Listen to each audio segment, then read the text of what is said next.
This is how the Philippines is faring compared to the other ASEAN countries in terms of new COVID-19 cases per million people.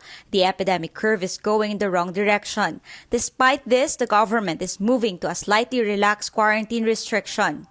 Masasabi natin that while cases are still rising and the healthcare utilization is still not at that level na masasabi natin safe tayo, pero nakikita natin na we are already improving on our capacity. We saw a slight plateauing of cases to about 12,000, 11,000 cases for their 7-day average.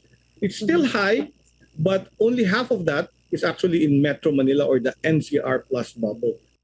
The health department says it's still too early to see if the strictest quarantine measures help contain the infection. Makikita natin ang epekto nito in the next 10 to 14 days. While reopening the economy is inevitable, the Health Professionals Alliance Against COVID-19 or HPAC says the healthcare system is still overwhelmed. The Philippines has the highest COVID-19 deaths per million people in the ASEAN region as of April 10. Octa says the case fatality rate has now peaked at 200 deaths per 10,000 cases. This means 8 people are dying every hour.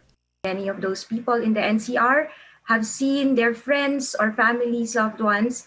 They can't get hospitals, right? And they can't get in. These experiences do not lie.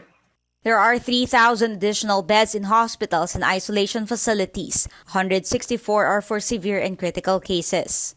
By expanding our ICU capacity, we will be able to manage and treat more severe and critical, and therefore, hopefully, we lessen the number of deaths. Adding beds does not address the root cause of the problem. Most of the moderates cannot be admitted. So if we're going to survey right now, how many doctors are managing moderates at home, baka hindi pa kakasya yung 100 beds na yan.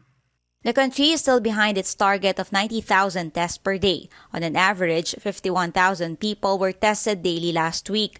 The Health Professionals Alliance says the measures needed are not yet ready, like the proper distribution of financial aid, an efficient communication line to ensure patients will get immediate medical care to hopefully prevent another lockdown and more deaths.